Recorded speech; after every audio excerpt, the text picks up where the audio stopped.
less than 2 years ago, you were earning $14 a week as a movie usher, and then $35 a week for driving a truck in Memphis. Today, you're the most controversial name in show business. Do you think you've learned anything from the criticism leveled at you? No, I haven't.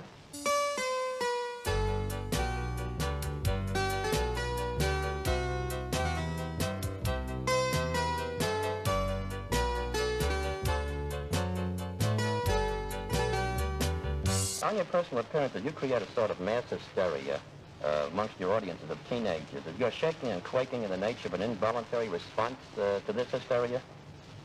Would you say that again, sir?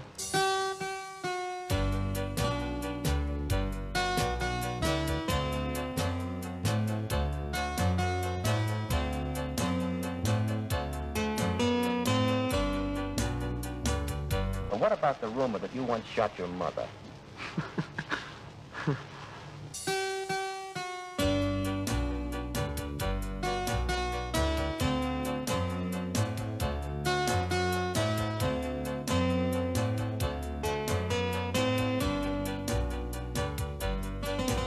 Well, there's another one, too, you may not have heard before. Several newspaper stories hinted that you smoked marijuana to hit the bottle in order to work yourself into a frenzy while singing. What about that? I don't know. First of all, I plead innocent of all charges.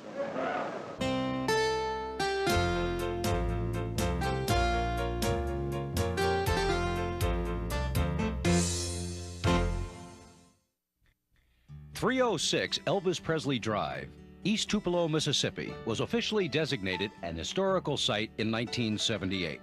But in 1934, the address was 306 Old Saltillo Road, and it was the home of Vernon and Gladys Presley. The couple had married on June 17, 1933. After first living with in-laws, Vernon and his father built the two-room house with $180 worth of lumber. On January 8, 1935, Gladys gave birth to identical twins who were given the names of Elvis Aaron and Jesse Garin Presley. Elvis was born first, and minutes later, Jesse was delivered stillborn. The following day, Jesse was buried in an unmarked grave at the Princeville Cemetery in Tupelo. The world that young Elvis was born into would forever shape his life. For most, the Deep South was a place of hard-scrabble existence. Workdays were long and hard. It was a world of segregation, blacks and whites rarely mixed. Yet for the poorest of both groups, religion and gospel music played a dominant role in their lives. For young Elvis, the music would become a pathway to legend. By the age of 2, Elvis was exposed to music at the First Assembly of God Church, located just a block from his home. The Presley family also enjoyed attending religious revivals and tent meetings. Later, Presley would remember how impressed he was at the preachers who would jump all over the stage and how the audience reacted to them.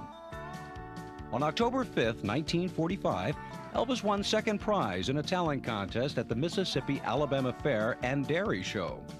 The contest was broadcast over the radio by station WELO, and reportedly, Vernon Presley, who was driving a truck at the time, heard his son on the air and cried with joy and pride.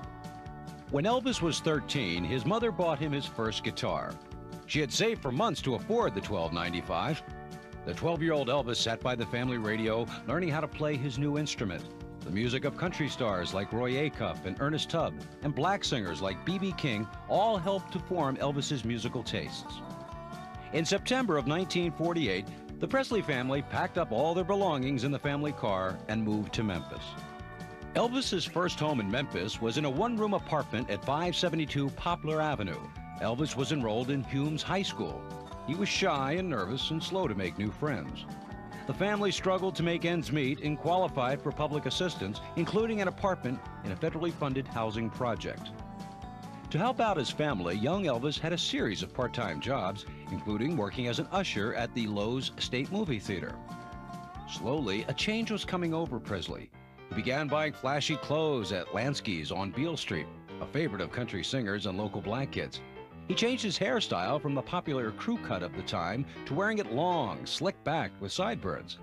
He loved movies, and it has been reported he idolized Tony Curtis. Although he enjoyed dressing like a rebel, he was also a member of ROTC in his senior year of high school. His interest in music continued, but his shyness kept him from performing in public, although he did enter and win a talent contest in his senior year. In June of 1953, Elvis graduated high school. Later, he got a job driving a truck, similar to this one, for the Crown Electric Company, taking parts and equipment to various job sites. His take-home pay was $35 per week. In the summer of 1953, Presley decided to make a record as a present to his mother.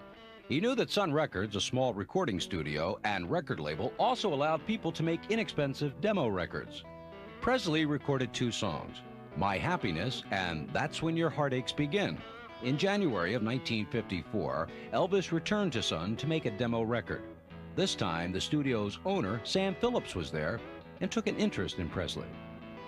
Phillips put Presley together with local musicians Bill Black and Scotty Moore, and they began to play together. On July 5th, 1954, at Sun Records, the trio recorded That's All Right Mama and Blue Moon of Kentucky as the 2 sides of Presley's first professional record. At 9:30 p.m., and just one day after the record was completed, Memphis disc jockey Dewey Phillips played That's All Right Mama on his radio program. The reaction was immediate. Hundreds of phone calls came flooding into the station. Later that evening, Elvis came to the station and was interviewed by Phillips. Within the next couple of days, Sun had thousands of orders for the record. On July 12, 1954, Elvis signed a 1-year management agreement with Scotty Moore. As record sales mounted and more fans got to see Elvis perform, his bookings increased and he began to appear in packaged shows with people like Hank Snow. But not everyone was impressed with his brash performing style.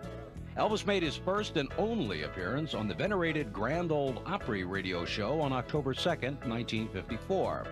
After the show, the program's talent coordinator suggested that Elvis think about going back to truck driving. But screaming fans and zooming record sales were telling a different story. At each appearance, the crowds got larger and the press coverage more frantic. Presley's gyrations and gritty R&B sound were something completely new. In a blink of an eye, Elvis had become the hottest act in the South. On October 2nd, 1954, Elvis made his first appearance on the Louisiana Hayride radio show. He was signed as a regular and would make over 50 appearances on the program. While appearing on the program, Elvis met drummer DJ Fontana. Fontana played drums for Elvis on and off from 1956 to 1968. As 1955 began, Bob Neal, a local disc jockey and concert promoter, took over Elvis's management. Although Elvis was enjoying success, he was still very much of a regional phenomenon. In early 1955, Elvis came to the attention of Colonel Tom Parker, who was then managing country singer Eddie Arnold. Parker was actually born in Holland and immigrated illegally to the United States in 1929. After serving in the U.S. Army, he began his career by hawking carnivals and later founded the Great Parker Pony Circus. In February of 1955, Parker began assisting Bob Neal in booking Elvis. In March of 1955, Elvis, along with Bill Black and Scotty Moore, flew to New York to audition for Arthur Godfrey's Talent Scouts, a popular TV showcase for new talent. The act was turned down flat. The rejection may have had more to do with Elvis's image than his singing. At about this time, films were depicting teenagers wearing slick back hair and suggestive clothes as juvenile delinquents and troublemakers. They included The Blackboard Jungle, The Wild One, and Rebel Without a Cause. You know what kind of drunken brawls those parties turn into. It's no place for kids. A minute ago, you said you didn't care if he drinks. He said a little drink. You're tearing me apart! As for Presley, even when he would sing an innocent country song, he projected a raw sensuality that made adults very uneasy. It's interesting to note, at just about the same time Presley was turned down on the Talent Scout show, Pat Boone appeared on the program and won first place. But Elvis did make it to TV, just a few days later when he appeared in a regionally telecast Louisiana Hayride show. More concerts followed, and the crowds, along with the frenzy, seemed to increase with each appearance. Finally, things were also improving for the Presleys, and the family moved to a new home on Getwell Street in Memphis. In October of 1955, Presley appeared in a film documentary about Cleveland disc jockey Bill Randall, who was one of the first disc jockeys to play an Elvis record outside the South. Also performing in the film were Bill Haley, the Four Lads, and Pat Boone. The film was titled The Pied Piper of Cleveland, However, due to a dispute over legal ownership, the film was never released. By now, Colonel Tom Parker was taking a more active role in Elvis's career. He began negotiating with different record companies who wanted to buy out Elvis's contract with Sun Records. RCA was the high bidder, and on November 20th, 1955, purchased Elvis's contract for $25,000. In addition, Presley received a $5,000 signing bonus. RCA quickly re-released all of Elvis's previous Sun records and then began to record new records with him. Elvis's first RCA recording session took place in Nashville in January of 1956.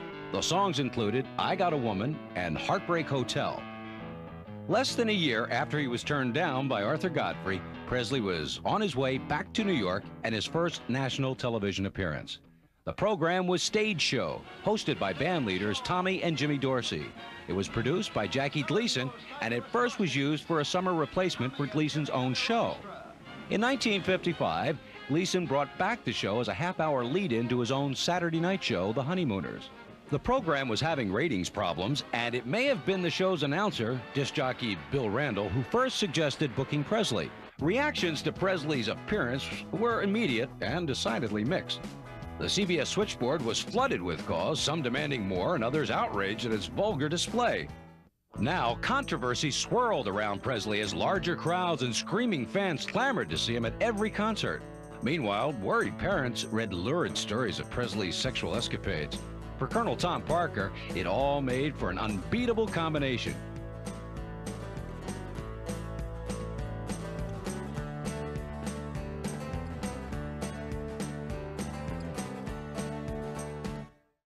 It didn't take long for Hollywood to notice Presley. Paramount producer Hal Wallace had Elvis make various screen tests. One of the films Elvis tested for was The Rainmaker. He didn't get the role, but producer Wallace liked what he saw.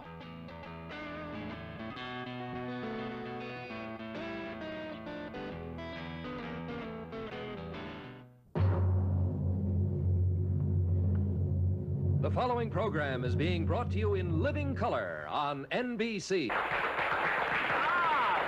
Thank you. Very, very nice. On April 3rd, 1956, Elvis made his first appearance on the Milton Berle television show. By now, the Milton Berle show was being broadcast in color. However, most of Berle's shows only survive in black and white. Broadcast from the deck of the USS Hancock, the showbiz-wise Uncle Milty was eager to jump on the Presley bandwagon. In turn, Elvis got to be seen by over 40 million people. And now, you guys and gals, all your wives and sweethearts, you're in for a real treat. This is the first time that the Hancock is going to rock and roll while still at anchor. Here's a young man who in a few short months has gained tremendous popularity in the music business. His records are really going like wildfire. He's America's new singing sensation, our new RCA recording artist. Here he is, a big reception for Elvis Presley.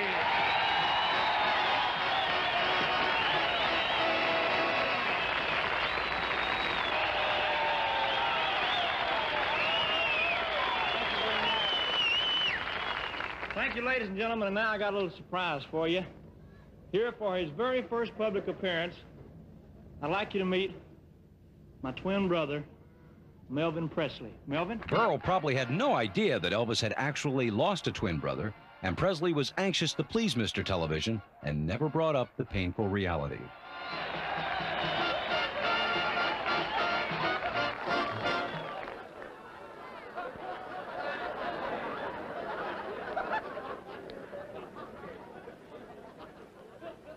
Hello, friends of Radio Land. Radio Land. Radio Land, this is television. Melvin? Milton or Melvin? Melvin. Must have another brother, too. Television? What the heck is that? Well, it's a little box. Yeah. It's got a window in it. Yeah? There's millions of people out there, and they're looking in a little window. Yeah? They can see you, but you can't see them. What a dirty peeping Toms. But Elvin, you're wonderful. And keep buying them records, will you, folks? Mel, who's you? Elvis.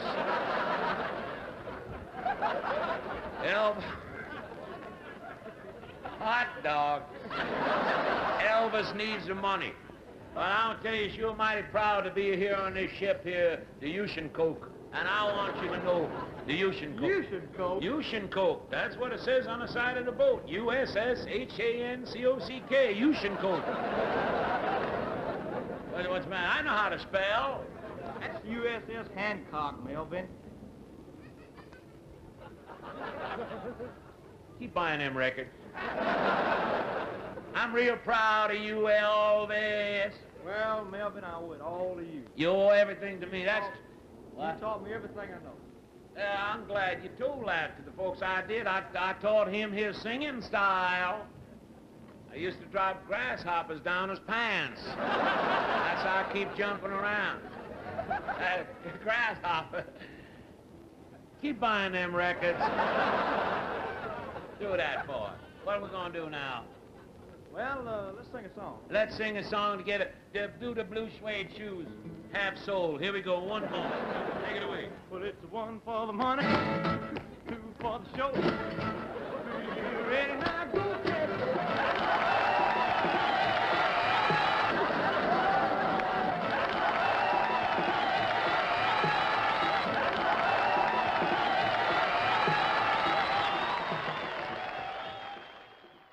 Elvis's acting ability with Milton Berle must have made an impression over at Paramount, because just 3 days later, Elvis signed a 3-movie contract with Paramount with a starting salary of $100,000.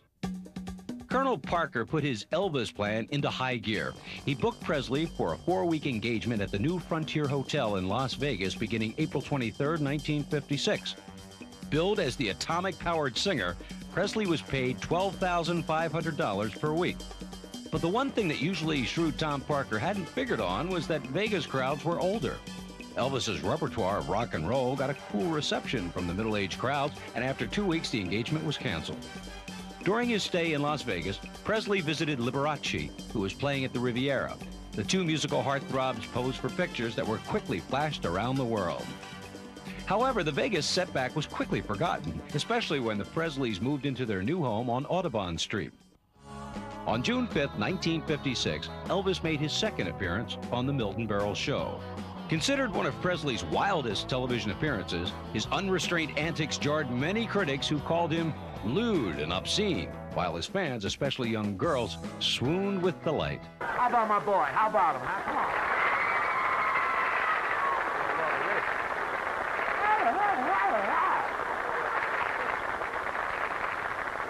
I don't know what you're screaming about. I want it the way they're flipping their lips, these girls down here. I don't know, I like... I want to tell you, that beat with your foot is absolutely sensational. I want to ask you something, Elvis. If I did that thing the same way you did it, do you think I could get all the girls the way you do? Well, you might not have to get girls, but at your age, it'll keep your blood circulating.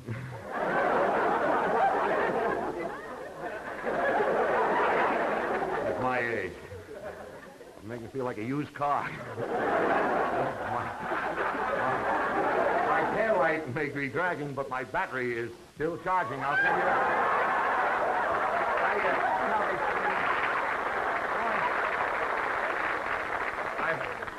I want to... What do you do with your hair? With Tony, do you use his? Tom. No plugs, you understand? I want to tell you, how can I get these girls to scream over me this way? I really mean that. How can I do that? Mr. Burrow, I don't think you like it. I wouldn't like one? What do you mean? No, I mean, I don't like it. All these girls screaming, always tearing your clothes off, always, you know, trying to rip you apart, always trying to kiss you. I don't like it. You don't? Someone must have stomped on his head with those blue suede shoes. You must be kidding. Are you kidding? You don't like it? No, I'm not. I tell you, I'd rather have a quiet type of girl. Someone more sedate. Someone that'll calm me down and relax me, you know? You don't want a girl, you want a Milltown. Really, Mr. Burrow. Yeah? I tell you the type I dig is someone like that Deborah Paget. I can't hear you. I'm next to you, but I can't hear you. I said, I love this guy. Somebody like Deborah Paget? Someone like Deborah Paget. Oh, you like that type? No, look. Man, she's real going. I know she's real going, but look, the Deborah Paget, Elvis, she's not in your league. You know what I mean? I'll prove it to you. She's not too sophisticated for you. Deborah, would you come out here, please?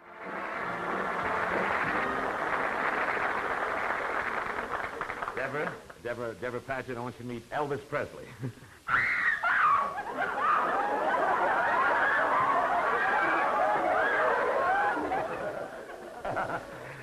Well, how you feel now, man?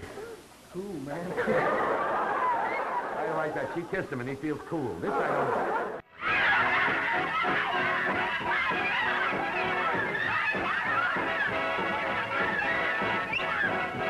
Now, just wait a minute, please. Now, I know that Elvis is going to be here and you'll want his autographs and everything, and he's a very nice guy, and I'm very glad to, but I don't want any of this rough stuff. You understand? Hey, man, do you really know Elvis Presley? Are you kidding? Do I know Elvis Presley? I remember when he was a kid and he used to sing on a farm. Was he good then? Are you kidding? He used to make the pig squeal. I know this fellow.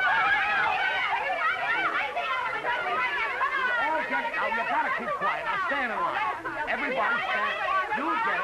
Hold the autograph book, and everybody will stand in line. That's all. You just stand here. You get them. You understand? You'll get the whole thing. Now, everybody will stand in line, and I want... Hey, what are the Rich brothers doing here? What are they doing? Hey, young man, if you want an autograph, will you stand in the back there? Well, I don't care who you are. Everybody wants... I'm Elvis Presley. You're Elvis. You kidding? I know Elvis Presley better than I know the A&P Gypsies. Are you kidding? You do? I know Elvis Presley, 6 feet tall. He's big shoulders. He's got lovely hair, and he's got blue eyes, and... Elvis Presley!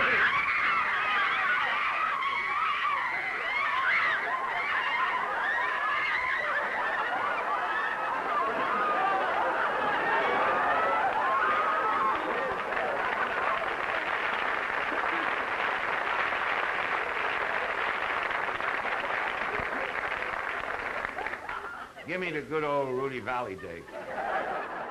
Incidentally, ladies and gentlemen, I don't think that I'm revealing any secrets when I say that that Elvis Presley is the fastest rising young singer in the entertainment industry today. And as a proof of this, Elvis, I would like to present this to you. It's a special, well, it's a great award from one of the great theatrical periodicals of all times, the Billboard, and back east and all over the country. They present you this. I'd like to read it for you. 8 years with these lights. This Triple Crown Award presented to Elvis Presley for his RCA victory recording of Heartbreak Hotel. There it is, ladies and gentlemen. Let's hear it.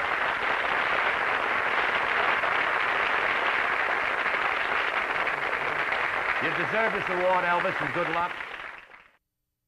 On June 20th, 1956, Elvis appeared on Dance Party hosted by Wink Martindale. I believe the proceeds from this show go to the Cynthia Milk Fund. Is that right, Elvis? Yes, sir, that's right. And I'd like to say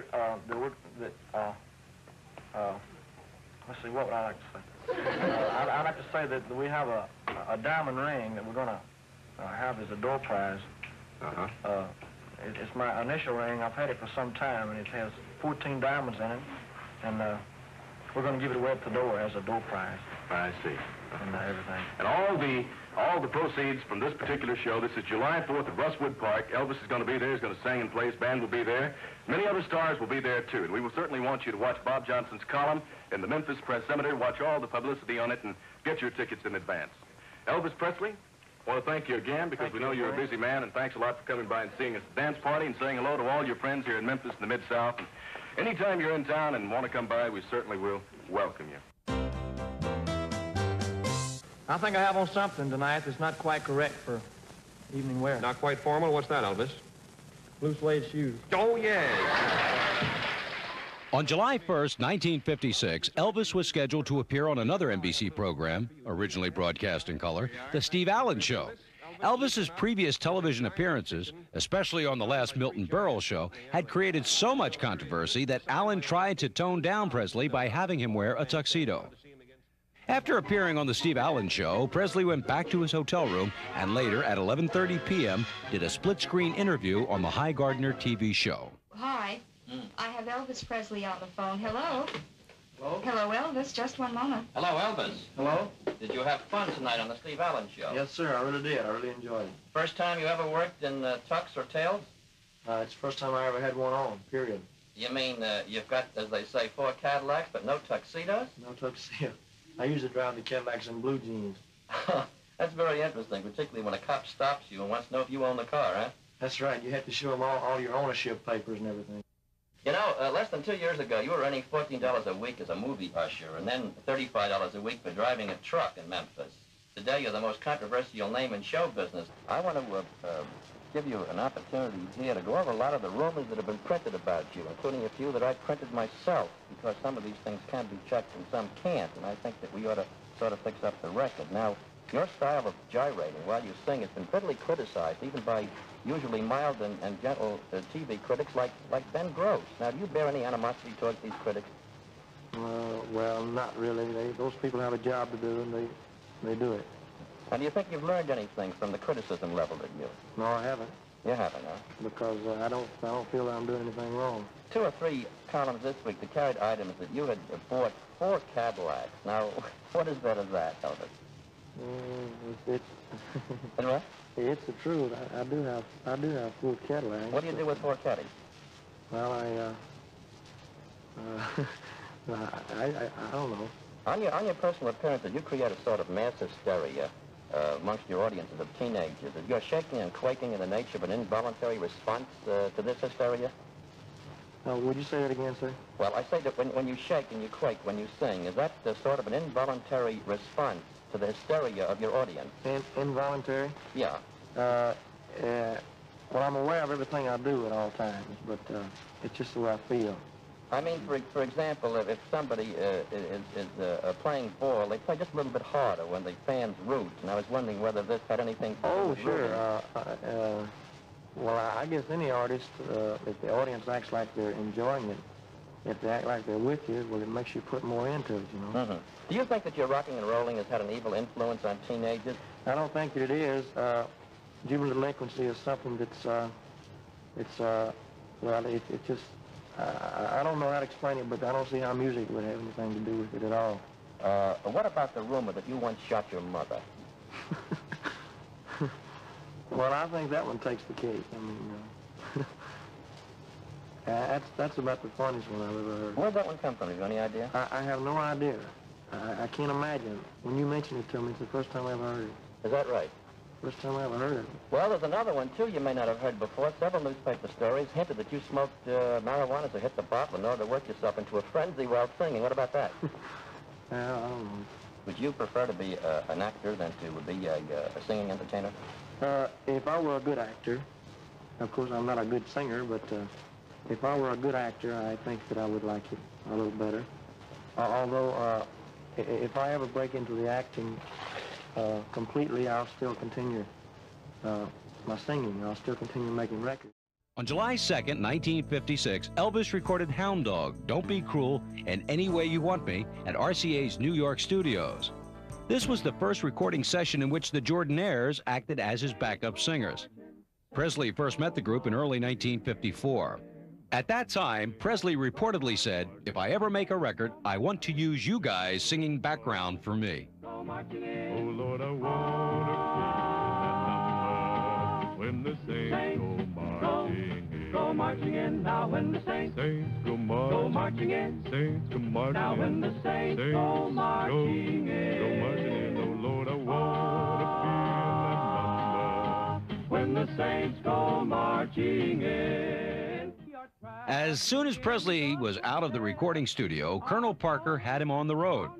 Using the publicity generated from his recent television appearances, Presley was booked into stadiums and theaters all over the South, like this appearance scheduled for August 7th in St. Petersburg, Florida.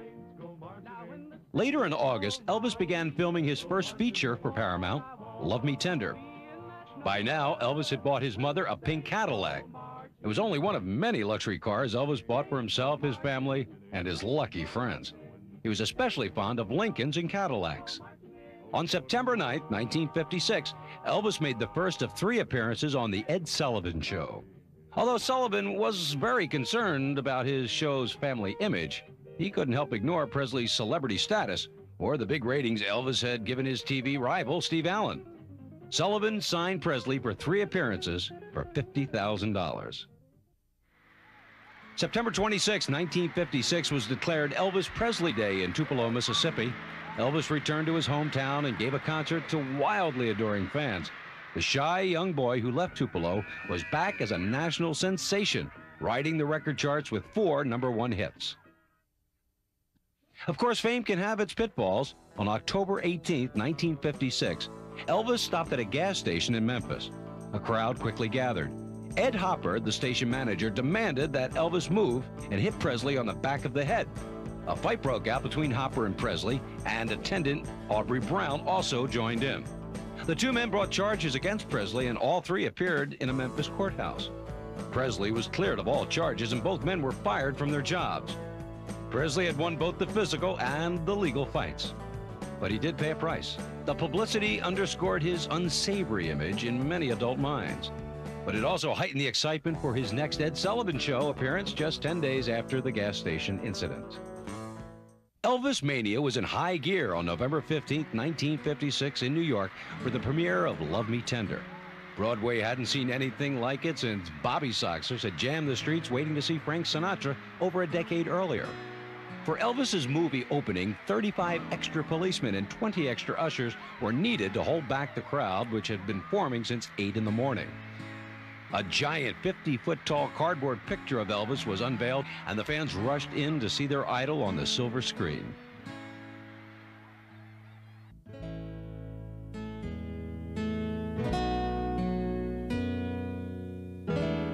The sensational adventure of the notorious Reno brothers, Elvis Presley as Clint Reno, who loved his brother, but also loved his brother's girl. I know you and Kathy used to be kind of fond of each other, but well, you ain't got no hard feelings against either one of us now, have you? Hard feelings? Me? Why, of course not. I hoped it'd be that way, Vance. We're so much in love. Say you ain't laid awake every night by my side thinking of him. Wishing I was Vance. Wishing you'd waited for him and never married me.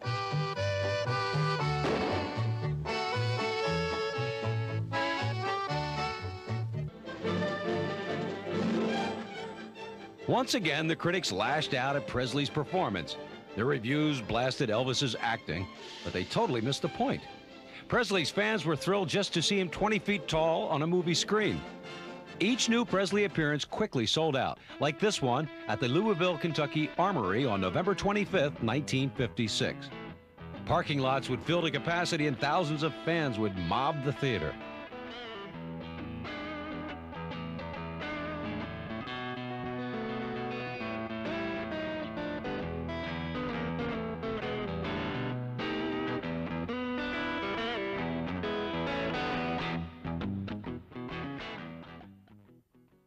But, I mean, he's cute. Well, you know, he's just so limber and loose. I mean, it's really marvelous. He just feels the rhythm. Digs it the most. You don't see anything wrong with it. No. Just like snapping your fingers or clapping your hands. If you dig the music, you dig the music. Most adults saw things differently. Elvis and rock and roll represented a threat to their way of life. But this rock and roll rhythm has been the seed of trouble, and we want to keep trouble out of Jersey City. Rock and roll has got to go. Some radio stations even refuse to play rock and roll music. Playing rock and roll records. This week is record-breaking week here at KWK, and after this week, no more rock and roll will be played on the air. In the middle of this heated atmosphere, Presley was scheduled for his third appearance on The Ed Sullivan Show on January 6, 1957.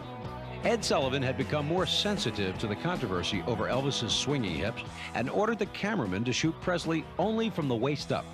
The TV audience was left to guess why the girls in the audience were screaming.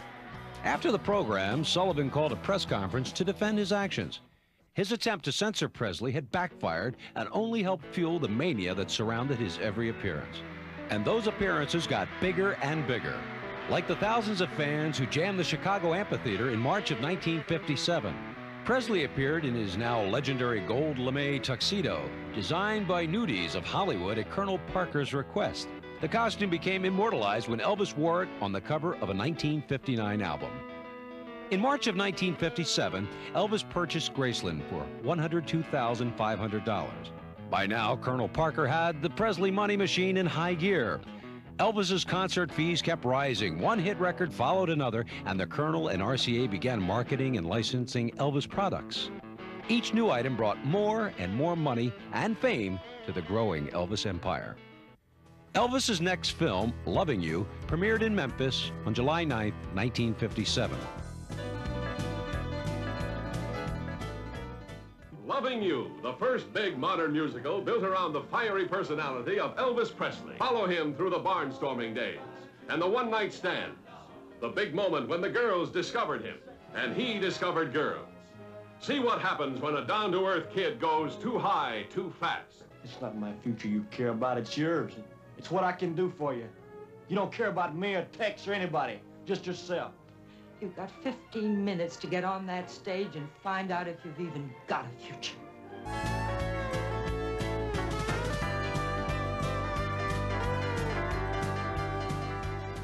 Colonel Parker kept Elvis busy. When he wasn't recording or making a movie, he was playing concert dates. Typically, thousands of fans would turn out and anxiously await Presley's arrival. In September of 1957, Elvis tried to arrive quietly in Portland, Oregon for 2 concerts, but a local reporter caught up with him. Elvis Presley, how are you? Hi, sir. How are you? Ivan Smith, representing ABC with KCW-TV. I'd like to welcome you to Portland. Thank you very much. What is your concert tonight? How long a duration will it be? The entire show will be about 2.5 hours. I think I'm on for about 40 minutes. What songs are you going to hit? Well, I'll do practically all of my songs. Which song do you think is the biggest right now? Don't Be Cruel is the Don't Be biggest. Cruel. How about Teddy Bear? How's it doing? It's about 2 million now. We have a bunch of teenagers up the other side of the studio waiting to see you, and as you can see, in spite of all the secrecy and this little devious plan, that a lot of it freaked out. That's why I think yes, it always does. It always does. But I don't mind it. In fact, if you come into a place, there's nobody there to meet you, you start wondering, you know. On October 17, 1957, Elvis's 3rd feature, Jailhouse Rock, premiered. As an indication of Elvis's growing muscle at the movie studio, the MGM commissary accommodated Elvis's taste in food by adding crisp bacon, mashed potatoes, and dark brown gravy to their menu during filming of Jailhouse Rock. Vince Everett, dynamically portrayed by Elvis Presley, was a tough blackboard jungle kid. Jailhouse Rock is also the love story of this rebel. How dare you think such cheap tactics would work with me? I need tactics, honey. It's just a beast in me. The fires of violence still raged in Vince as he fought his way to fame and fortune in the exciting world of popular music. And then came Hollywood. Oh, Vince, let's try it again. Vince! How do you like our movie star, Peggy? He has adapted very quickly. Well, there's not much oxygen up where he is, and the man gets lightheaded. There comes a time when you got to take a hand in things, and that time is now. Don't push me, I'm gonna beat hell out of you. Don't try it. You're talking crazy, man. You know you got it coming, son. I said don't try. A sad footnote, Judy Tyler, who co-starred with Elvis in Jailhouse Rock, got her start playing Princess Summerfall, Winter Spring on the popular Howdy Doody television program. Jailhouse Rock was just her 2nd film and her last. Tyler and her husband of just 4 months were killed in a car accident in July of 1957. In January of 1958, Elvis began production of King Creole. But a month earlier, Milton Bowers, Memphis Draft Board president, had hand-delivered Elvis's draft notice to Graceland. In March of 1958, RCA released Elvis's Golden Hits Volume 1, the first of a long line of hit collections. The album remained on Billboard's album charts for 50 straight weeks. Elvis's actual induction came on March 24, 1958. No soldier was ever drafted into the Army with the fanfare and publicity that surrounded Presley's. 55 photographers and cameramen converged at the Memphis Draft Board when Elvis, accompanied by his parents, arrived for his induction. After receiving some initial instructions and filling out forms, Elvis practiced taking his oath. That's your other right, Elvis. Next up was Presley's pre-induction physical, and the cameras couldn't wait to get some shots of America's heartthrob taking off his clothes. Then it was time to check the eyes that so many young girls were swooning over. I wonder if Elvis's blood pressure was a little high with all those cameras pointing at him. And speaking of pressure, I wonder how Elvis felt when he had to strip down and, as they say in the Army, assume the position. All with the cameras still rolling. Finally, it was time to take the oath.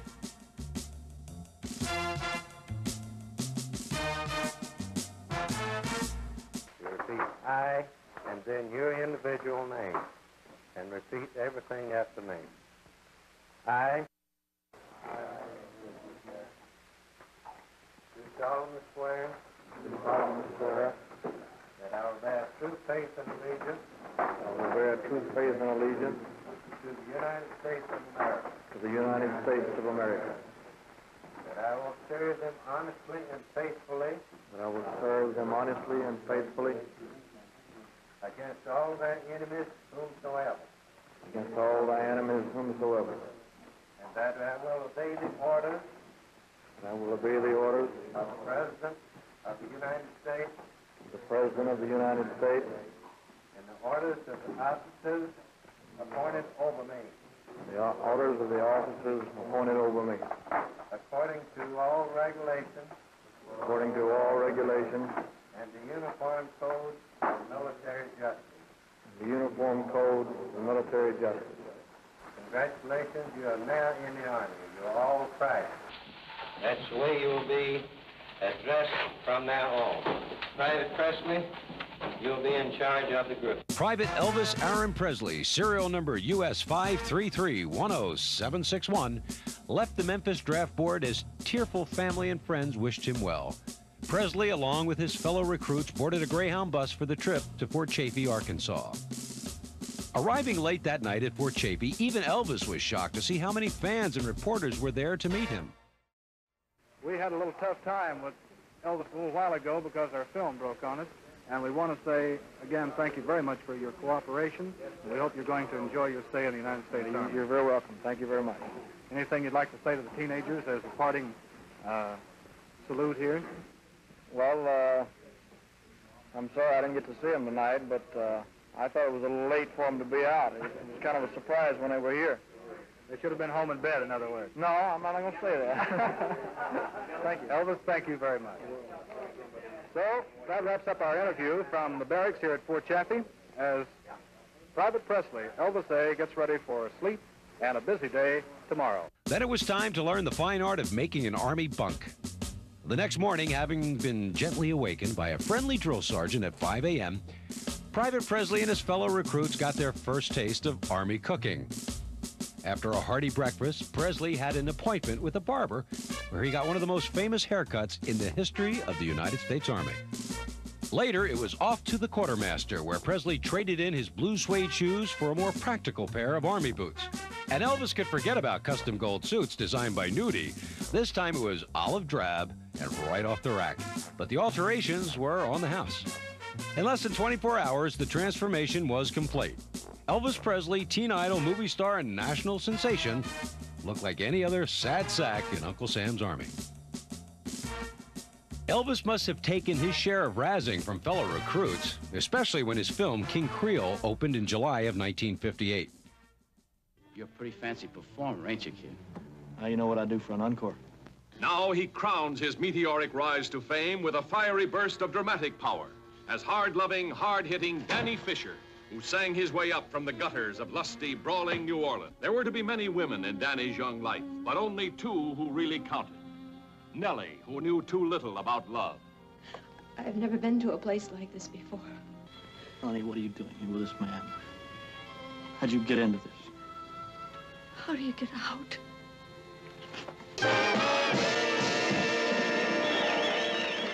While Elvis was training at Fort Hood, his parents were living nearby. But in August, his mother fell ill and was hospitalized in Memphis. At 3 a.m. on August 14, 1958, Gladys Presley suffered a heart attack and died. She was 47 years old. Presley was grief-stricken and was quoted as saying, "Oh God, everything I have is gone." The Army didn't give Elvis much time to grieve, and he returned to duty. On September 22, 1958, Presley and his fellow soldiers left Brooklyn aboard the USS Randall for West Germany. Elvis, what do you think about going to Germany? Well, sir, I'm kind of looking forward to it. I mean, just before I came in the Army, we were planning a tour of Europe. And I got quite a bit of mail from over there and everything, you know, and I'm kind of looking forward to it, really. In Germany, Presley was more popular with his fans than ever, although he continued to go about his duties like any other soldier. On November 27, 1958, he was promoted to Private First Class and eventually rose to the rank of Buck Sergeant. Anticipation mounted as the time of his discharge drew near. Elvis arrived at Fort Dix, New Jersey on March 3rd, 1960, in spite of a raging snowstorm. Elvis held a press conference. I don't know. I don't feel too old. I can still move around pretty good. I was in tanks for a long time, you see. And they rock and roll quite a bit. A few days later, after returning home to Graceland, Elvis held another press conference for the ever-inquisitive press. Now that the Army's part of the past, can you give us in detail some of your future plans?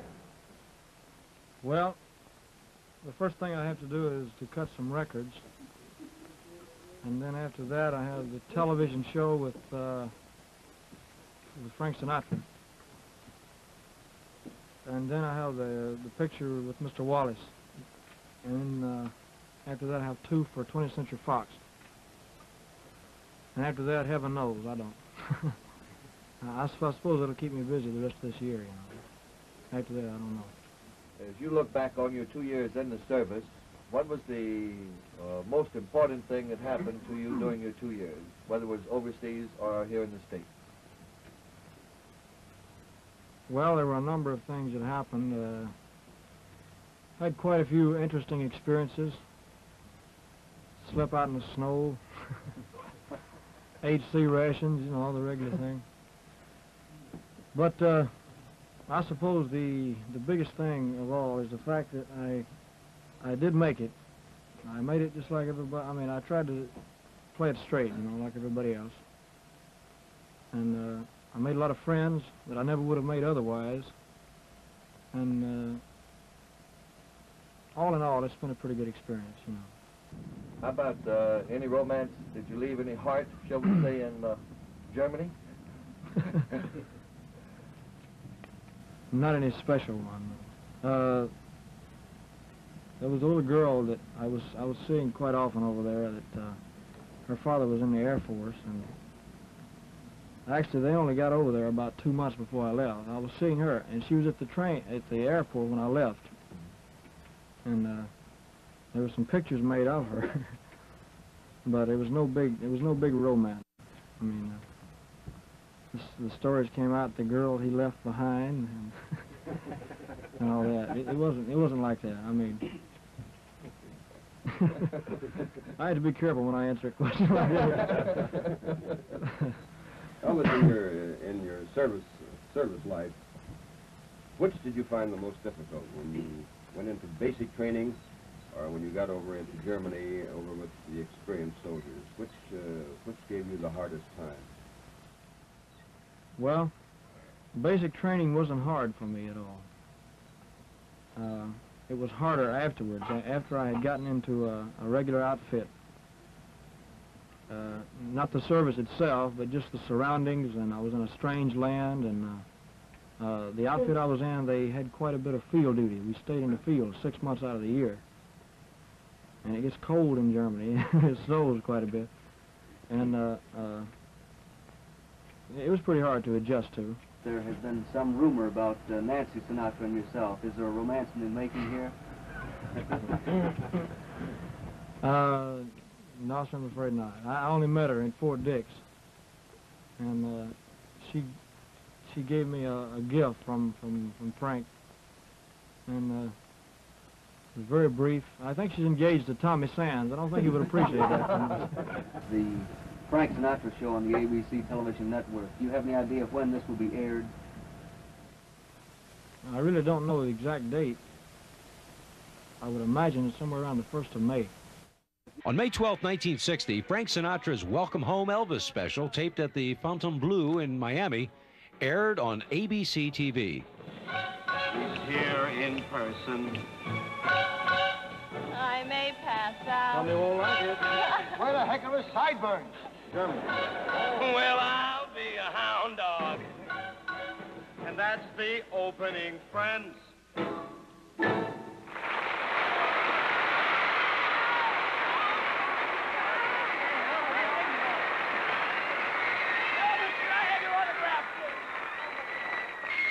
was great, and I'm glad to see the Army hasn't changed it. Wasn't it great? That's the first time I ever heard a woman screaming at a male singer. Don't you remember me there, Charlie? You know, I always wondered, as a matter of fact, while you were singing, Elvis, I thought to myself, I wonder what would have happened if I had recorded Love Me Tender instead of you. I wouldn't have made any difference. I think it would, about 2 million records less. He should have. You smarty pants. Elvis was back. Paramount and producer Hal Wallace were anxious to get Presley's movie career up to speed, and Elvis quickly signed on to do more films. First up would be a natural, the 1960 release, G.I. Blues. Paramount's rousing, rollicking story of America's ever-loving overseas GIs, with a skyrocketing star who really lived it. Fire! On the way.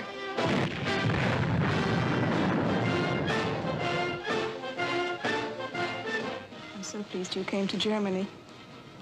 I'm going to write a thank you letter to your draft board. Yes, America's most talked about, written about ex-GI is here to show the world there's been some changes made by that rugged tour of duty with the battling tankers. It's a 3-day pass at those frolicking Fräuleins, but the dancing darling who blocks every pass has all the GIs in a spin. And guess who the boys are betting on to break through her defenses? It's Elvis on a love campaign no guy or gal should miss. Liebe. For those who do not understand, Liebe translated means love. Oh, you don't have to explain that to a GI. That's one of the first words he learns when he gets over here. Oh, you too, Tulsa. G.I. Blues was quickly followed by the 1960 release Flaming Star. You don't feel it like I do about Ma's death. I'm Indian. And I'll never forget that whites killed her because she was Indian, too. It was a time for Pacer, the half-breed, to choose.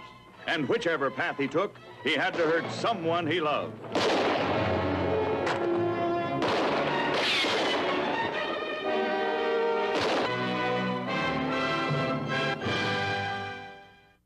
In March of 1961, Presley traveled to Hawaii to begin filming Blue Hawaii.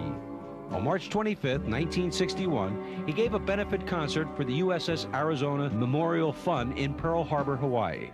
It would be his last live performance for almost 8 years. On November 22nd, 1961, Blue Hawaii opened. With Elvis as your personal guide to America's exotic Eden, our Polynesian paradise. Elvis brings you the vacation of your life in his first big musical since the sensational G.I. Blues. It worked. She's jealous. As he hits the beach with the most luscious armful of delight on the islands. Don't you like it? Oh, I love it. And I thank you for thinking of me. I was thinking of me. Do you want to kiss me again? I don't rob cradles. Did you ever see anything like this in a cradle? Excuse me, Mr. Garvey. Why can't we settle this? Did I say move? Chad, please. Oh, go on. Turn him loose, sis. Turn that tiger loose.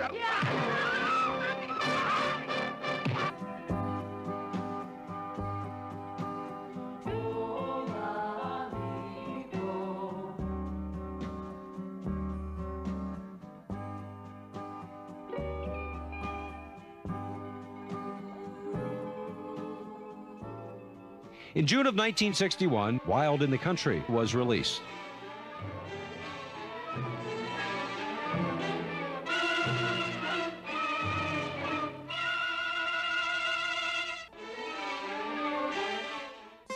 Although Elvis was not giving live performances during the early 60s, his car was. Presley's 1960 Cadillac, which was customized by famed car builder George Barris, was frequently sent on tour by RCA.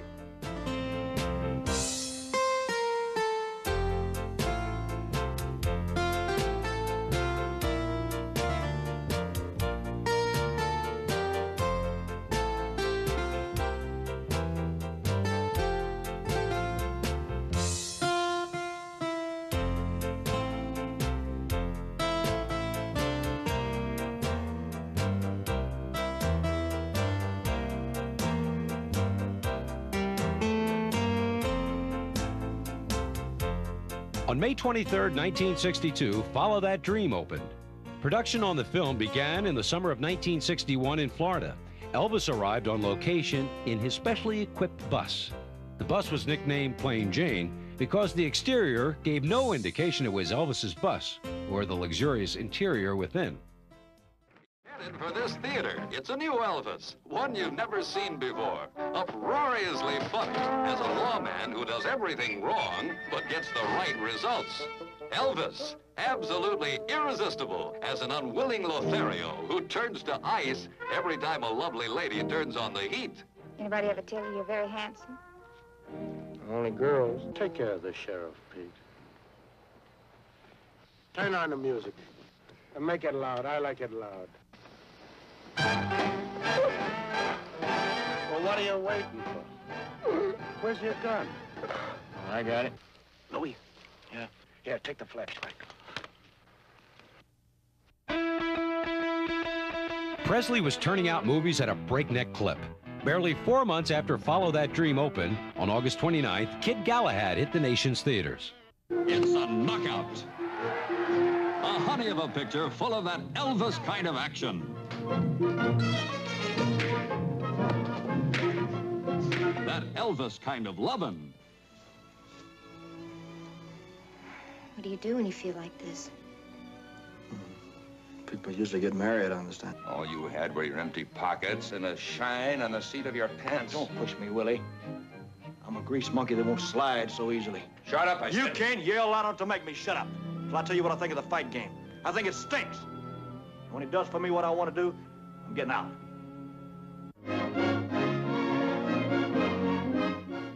In April of 1962, Presley had flown to Hawaii to work on his next film, Girls, Girls, Girls. After a month of location shooting, Elvis flew into Honolulu before returning to Hollywood to finish the film. What are you going to do today, Elvis, after this is all over? You going to sneak out on the beach and get some sun? Take these layers off of my neck so I can walk. All your buddies are... No, I'll probably rest because I've been up for about 2 days. Have you? You been recording lately? Yeah, I did a new album, which should be out in about another month or so. I've been recording and getting ready to come over here. In this picture, Girls, Girls, Girls, produced by Hal Wallace, who's standing right over there. How many songs have you been singing, Elvis, do you know? I believe it's about 14. 14? Yeah. But none about Hawaii in this one. No, I don't think there's any about Hawaii. You're going to be on a tuna boat in this. In fact, I think the songs in this one are a combination of everything. Rock and roll, a little calypso, and so forth. Kind of hard to concentrate this afternoon. Yeah, you're not kidding. Well, it's hard for me to concentrate anytime. Girls, Girls, Girls opened on November 21st, 1962. Elvis's drawing power at the box office was holding strong as the film grossed almost $3 million in its first few months of release. Girls, girls, girls. It's a storm of entertainment that brings down the house. The salty story of a two-fisted guy who wanted to own his own boat more than anything in the world, while every girl on the shore was trying to own him. Don Juan and Casanova rolled into one. If it isn't a boat, it's girls. Girls, girls, girls. Elvis's next film was It Happened at the World's Fair. In September of 1962, Elvis and the film crew began shooting on location at the Seattle World's Fairgrounds. This was one of the very few times Presley left the confines of a closed movie set, and it represented a unique opportunity to his fans to get close to Elvis. But it also posed some major logistical and security problems for MGM, who hired 100 special policemen to protect Elvis while he was on the fairgrounds. 6 special Pinkerton plainclothes detectives were also hired and were at his side throughout the filming.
Everything that has made Elvis Presley one of the greatest entertainment stars in the world.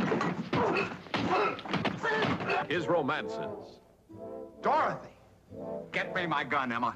Mom, Dad. What do you mean But now something new has been added. The warm touch of a great guy. For Elvis has a new sweetheart, little Vicky Tew, one of the cutest youngsters you've ever met. Of course, he has a big sweetheart, too. Several of them, in fact. 1 minute, there's something in this eye, and the next minute, there's something in this eye. He's got something in his eye, all right. Yes, the Space Needle rocks and the monorail rolls in an eye-popping riot of explosive hilarity. Boy, did this man really give you a quarter to kick him? Yes, he's some kind of nut. And of gorgeous gals, gags, and gangsters. Get moving. Come on, move. In November of 1963, Elvis's next film, Fun in Acapulco, opened. It's moments of drama at the top of the famous La Perla Cliffs and the attempt to dive into the treacherous waters below. Wanted by the shapeliest playmates in Mexico. From the younger set who adores him, to a lady bullfighter who learned her talented passes in the corrida, and a beautiful gal in a bikini who's the shape of things to come. Oh, it must be a very important mission that sends you off in such a hurry. If you must know, I'm on my way to La Perla to see your girl. Why don't you move me? On January 30th, 1963, Elvis purchased Franklin Roosevelt's presidential yacht Potomac for $55,000. He presented the boat to Danny Thomas in care of St. Jude's Children's Hospital in Memphis. Elvis's acts of charity became legendary. Only a few were captured on film, like this check he is giving to Bud Abbott and Barbara Stanwyck for the Motion Picture Relief Fund. During Christmas time, Presley passed out over $50,000 in checks to various charitable organizations in Memphis. When it was announced that Elvis would pass out checks, Presley laughed and said, "Elvis is just going to pass out, period." But most of his charitable work was done in private. 1964 saw more Elvis films, including Kissing Cousins and Viva Las Vegas. Presley's co-star in Viva Las Vegas was sexy Ann Margaret. Rumors flew all over Hollywood that the duo were having a torrid romance. At one point, Ann Margaret actually announced to the press that she and Presley were engaged. Presley quickly put an end to the rumor, and the couple's romance cooled. Viva Elvis! Viva Ann Margaret! Viva the excitement when these two let themselves go on a wild and woolly whirl through Funtown, USA. Yes, the sky's the limit for love, laughter, and those wonderful new sounds. It's a pleasure to hear a man's opinion and not have to listen to the stubborn ravings of a boy who won't grow up and...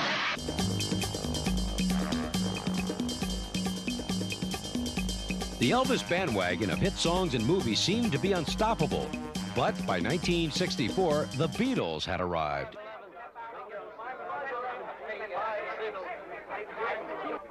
Suzanne Davis says you guys are nothing but a bunch of British Elvis Presleys.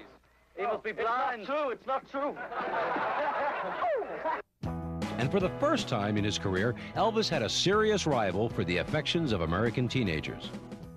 1964 ended with the release of Roustabout. In January 1965, Elvis celebrated his 30th birthday. Later in 1965, Elvis's 17th film, Girl Happy, was released. In May of that year, Tickle Me was released. It was reported that Presley was earning $100,000 and 50% of the profits for each of his films.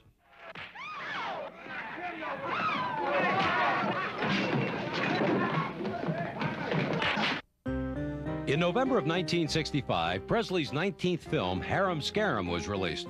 On March 31st, 1966, Frankie and Johnny premiered in Baton Rouge, Louisiana. More films followed, including Paradise Hawaiian Style, Spin Out, Easy Come, Easy Go, and Double Trouble. Over the years, Elvis's name had been romantically linked to many women, especially all of his former leading ladies. In fact, Elvis reportedly said, "If I slept with every woman they say I have, I would have been dead a long time ago." But all the speculation ended on May 1st, 1967, when it was announced that Elvis Presley had married Priscilla Beaulieu, the young girl he first met in Germany while he was in the Army. 100 guests assembled in the lobby of the Aladdin Hotel in Las Vegas, Nevada. The double ring ceremony took place at 9:41 a.m. Following the party, a press conference was held, and the world got to see the king and his new queen.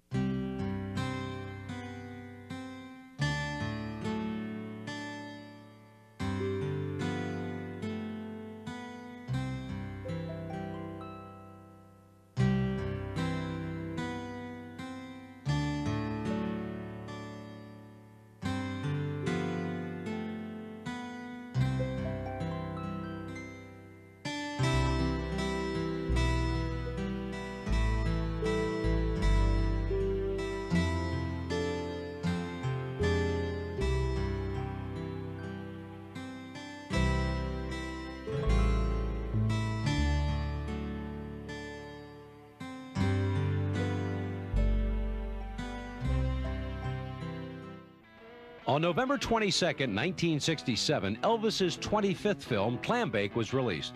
Principal photography on the film was delayed 1 week because Elvis fell in the bathroom and hit his head, suffering a minor concussion. Was it an early warning sign of trouble to come? In October of 1967, Elvis left Graceland to begin work on his next film, Stay Away Joe. He didn't want to leave Priscilla because she was pregnant. Elvis returned home for Christmas, and on February 1st, Lisa Marie Presley was born. To keep up his lavish lifestyle, Elvis had to leave Graceland to make more films like Speedway and Live a Little, Love a Little, released in October of 1968. But the most significant event of 1968 happened on December 3rd when Presley's television special, originally titled Singer Presents Elvis, sponsored by the Singer's Sewing Machine Company, aired on NBC. The tremendous success of the program acted as a jumpstart to Elvis's touring and concert career. His first live appearance would be in Las Vegas, and cameras captured Elvis at the construction site of the new Las Vegas Hilton, signing a $1 million contract for a 4-week engagement beginning on July 31st, 1969. There's only one reason that people really come to Las Vegas, and this is it: to play at the gaming tables of casinos large and small, whether they are downtown where a penny can activate a slot machine, or more opulent like this one at the Las Vegas Hilton where thousands of dollars can change hands on the turn of a card. But hotels here also cover their bets on crowd appeal by using big-name talent in the showroom. It's no accident that theater audiences enter and leave that theater through the casino. Elvis Presley provided this hotel with sellout crowds at all his performances. The cross-section of people to whom Presley appeals can be seen in the long line of those waiting to see him perform, a line which wound through this casino and must have given hotel management mixed feelings when it removes these people, even temporarily, from tables and slots. 200 British fans chartered an airliner and flew here to see Presley, making this the high point of numerous stops along a Presley pilgrimage trail. They bought Presley souvenirs, like his famous hound dog, just as they must have at other stops, like his birthplace in Tupelo, Mississippi, and his current home near Memphis. But here in Las Vegas, they saw Presley perform in person. These fans may speak with English accents, but they speak with the adoration of any true Presley pilgrim.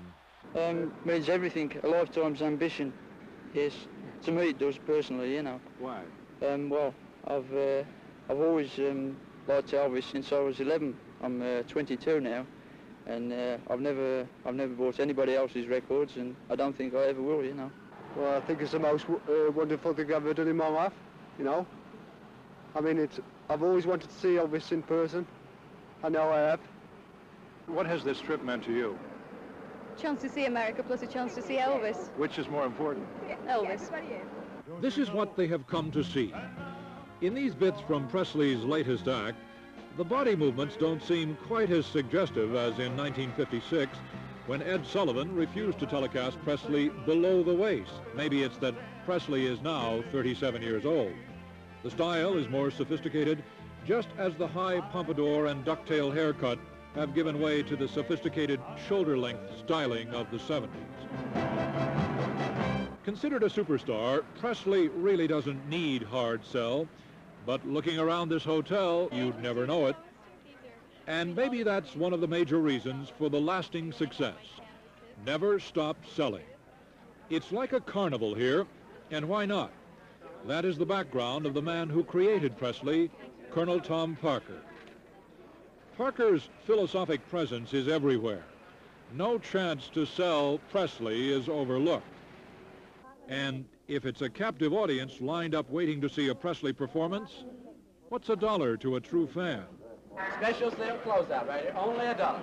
Elvis souvenir book, $1. They're not sold in the showroom. Last chance here. Elvis souvenir book, $1. March of 1969, Charo was released. Later, 1969 closed out with The Trouble with Girls and Change of Habit, which was Elvis's 31st and last scripted movie. All future Presley films would be concert-based films. On December 21st of 1969, Presley visited President Richard Nixon at the White House. Presley, who had a fascination with guns, gave the president a commemorative Colt 45, and reportedly the president gave Elvis a Narcotics Bureau badge. In January of 1970, Presley returned to the International Hotel in Las Vegas for another smash one-month engagement. The following month, he was booked into the Houston Astrodome for 6 shows. Presley held a press conference to talk about the upcoming appearance. What do you think of Texas? I like it. I like it. Excuse me, I can't take this fresh air, man. I'm used to the garbage can at the International Hotel, man. If I can't smell some garbage, I don't feel at home, man, I'll tell you. Do you have any films in the making right now or any plans? No, there's nothing in, as far as I know, is there, Colonel? Anything in the workings? I can't commit myself. An 8mm Walt Disney special we're doing next year, I think. I don't know. We're shooting something now, right? There's nothing as far as I know. So I just hope I can put on a good show, man. What happened to the Jordan Airs? I can't get them out of Nashville, man. They got stuck in Nashville, and you know, they make so much money, and they do so well in Nashville, you can't get them out of there. You know? You ever put out any of those old records from the Sun label and listen to them at all? They sound funny, boy. They got a lot of echo on them, man, I'll tell you. You were available to the public only in films. Yeah. For a long period of time. Well, I think the most important thing is the inspiration that I got from a live audience. I was missing that. You see, country music was always a part of the influence on my type of music anyway. It's a combination of country music and gospel and rhythm and blues all combined is what it really was. As a child, I was influenced by all of that. Elvis's professional career was going greater than ever, but rumors began to surface that all was not well between Elvis and Priscilla. She complained that the couple were constantly surrounded by Elvis's friends and they spent very little time alone together. On November 11th, 1970, Elvis, That's the Way It Is, opened. On January 9th, 1971, the conservative J.C.'s Club elected Presley as one of the top 10 young men of the year. Other winners that year included White House Press Secretary Ron Ziegler, a West Point professor, and a biophysicist. I learned very early in life that without a song, the day would never end. Without a song, a man ain't got a friend. Without a song, the road would never bend. Without a song. So I'll keep singing a song. Good night, thank you.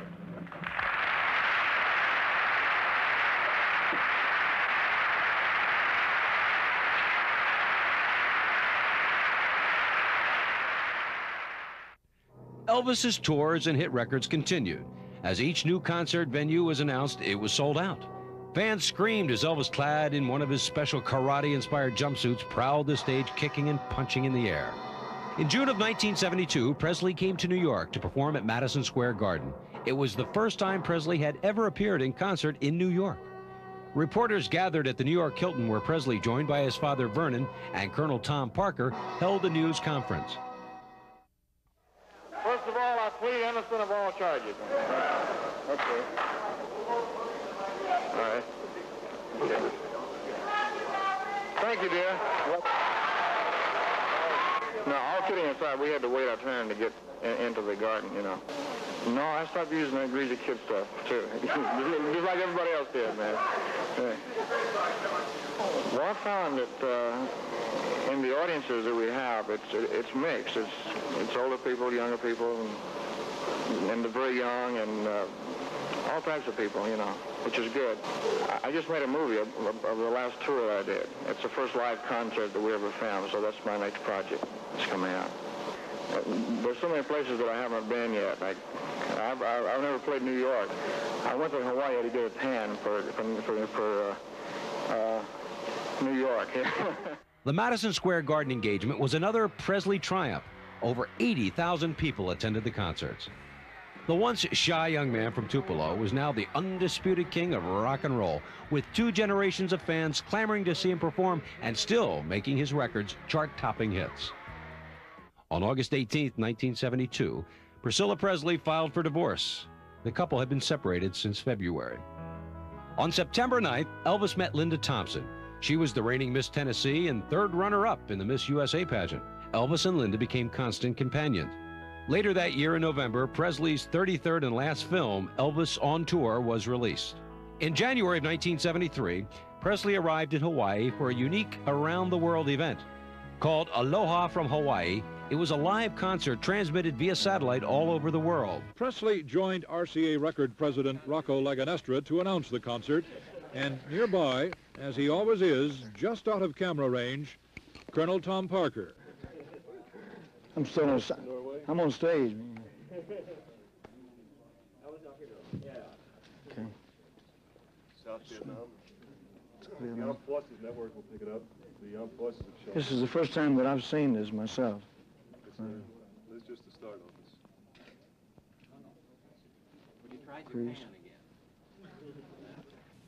And I really should start this conference off by congratulating Elvis, because we will have 2 new firsts. The new first, involves Elvis as the first performer to do a worldwide live concert via satellite. A real spectacular.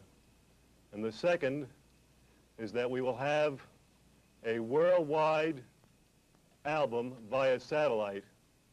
All of this has been made possible by the joint efforts of a lot of people, and especially including Colonel Tom Parker. Elvis, again, my congratulations for this spectacular. Thank you, sir. Thank you. It's very hard to comprehend it, because in 15 years, it's hard to comprehend that happening, you know. To all the countries all over the world via satellite. It's very difficult to comprehend. A live concert, to me, is exciting because of all the electricity that's generated in the crowd and on stage. But it's my favorite part of the business, is a live concert. How do you pace yourself? Sir? How do you pace yourself? You mean physically, vocally, or? So you are up when you need to be up. I just, I exercise every day. I vocalize every day. I practice if I'm working or not. You know. So I just try to stay in shape all the time. Vocally and mentally. And which is harder? Well, both are tough, yeah. You got to work at them, but I don't mind it, you know. It's worth it. Well, now they shoot me all the way, see, so just the waist down. Now, but I would like to think that I had improved as an entertainer, and I like to get the rapport with an audience, because it's a give and take thing. If you can do that, it works. You know, if the artist or whoever is performing can get that kind of rapport going with the audience, then it really it pays off. It's good, you know. But do you feel that you have more of that rapport now than you did 15 years ago? I couldn't answer that. I really couldn't. I must say this about when we first approached the various countries around the world, Elvis is certainly the only performer that could do this today. He is well known in every country that we have taught, in fact, in every country in the world, and the acceptance was just fantastic. It wasn't a case of any selling. because, you know, he's been in demand for live performances around the world, but you just can't do this, so this is the way of approaching it. But the acceptance exceeded all of our expectations, Elvis. Thank you very much. That's very nice. The program was broadcast on January 14, 1973, and was seen by over 500 million people. Throughout the early 70s, Elvis continued to tour extensively, although many fans began to notice that he was gaining weight. But the crowds kept coming to see him, and many refused to leave the theater until they heard the announcement, "Elvis has left the building." In 1975, Elvis broke the record for gate receipts for a single performance at a concert in Pontiac, Michigan. By 1976, Elvis's weight had ballooned to over 230 pounds. There were rumors of erratic behavior and drug abuse. He became more and more isolated from his fans as he was whisked off immediately after each performance. In 1977, Elvis had to stop a concert in Baltimore for health reasons. He left the stage and returned 30 minutes later. The tabloids began running negative articles about Presley's food cravings and reported temper tantrums. On June 26, 1977, Elvis gave what would be his last public performance at Union Square Arena in Indianapolis. On August 1st, 1977, the book Elvis, What Happened was published. Written by longtime Elvis insiders Red and Sonny West and Dave Hebler, the shocking book describes Elvis as a brooding and violent man, obsessed by death. It outlines sexual encounters and drug binges. These had to be difficult days for Elvis. He had spent so many years trying to reverse the negative images that followed him as a young performer. But now some of his closest friends had betrayed him. The only thing that would silence the critics would be a new concert tour. The first date was set for August 17th, but it was not to be. On August 16, 1977, at 2:30 p.m., Ginger Alden, Presley's current girlfriend, found Elvis unconscious in a second-floor bathroom at Graceland. Medical assistance was summoned and Presley was rushed to Baptist Memorial Hospital. He was pronounced dead at 3:30 p.m. A shocked nation watched as the news of his death was broadcast over every TV station. The cause of death is cardiac arrhythmia. The precise cause has not yet been determined for the cardiac arrhythmia. It may take several days to several weeks to determine that specific cause, and in some cases it never is discovered. The news came as a total surprise. Elvis was only 42 years old. Ironically, the Star newspaper was out that very week featuring an Elvis story on its front page and promoting it heavily on television. As word of Elvis's death spread like wildfire throughout the world, distraught fans converged on Memphis. At Graceland, Elvis was laid out in a huge copper coffin, wearing a white suit, navy shirt, and his diamond-encrusted TCB, taking care of business, ring. Over 10,000 grief-stricken fans were allowed to pass by the coffin. The National Enquirer managed to sneak a photo of Elvis and splashed it on their front page. On August 17, 1977, a funeral cortege of white Cadillacs slowly made its way from Graceland to Forest Hill Cemetery. At the cemetery, the coffin was pushed into place in a mausoleum located near the grave of Elvis's mother. But that would not be Elvis's last resting place. Vernon moved both Elvis's body and his mother's to Graceland, to an area now known as the Meditation Garden. Almost from the moment of Elvis Presley's death, many rumors circulated about what really happened. There are some who claim he had serious health problems and suffered 3 previous heart attacks. Another rumor was that he was taking drugs because he was dying of bone cancer. Whether prescription or not, at the time of his death, apparently Elvis Presley was taking a lot of drugs. But whatever the reason, one thing was for sure, his fans refused to let him go. By the 1980s, rumors that Presley was actually alive spread across the nation. In 1988, the National Examiner reported a Presley sighting. Through the years, hundreds of sightings have been reported, and there have been books and audio tapes claiming that Elvis is still alive. Others claim that they have been visited by the ghost of Elvis. Both ends of his life are celebrated as fans travel to his humble birthplace in Tupelo. And thousands gather every year for an emotional candlelight vigil outside Graceland on the anniversary of his death. In his legendary career, Elvis made 33 feature films. He was awarded over 90 gold single records and over 50 gold albums, and 4 of his albums stayed on the charts for over a year. Elvis Presley has become a subject analyzed by authors, music critics, even historians. But in the end, the why of it really doesn't matter. What matters is that for whatever our own personal reasons, he deeply touched all of our lives. Maybe Elvis's father, Vernon, summed it up best on Elvis's tombstone eulogy when he said, he had a God-given talent that he shared with the world, and without a doubt, he became most widely acclaimed, capturing the hearts of young and old alike. He was admired not only as an entertainer, but as a great humanitarian. He revolutionized the field of music and received its highest awards. He became a living legend in his own time, earning the respect and love of millions.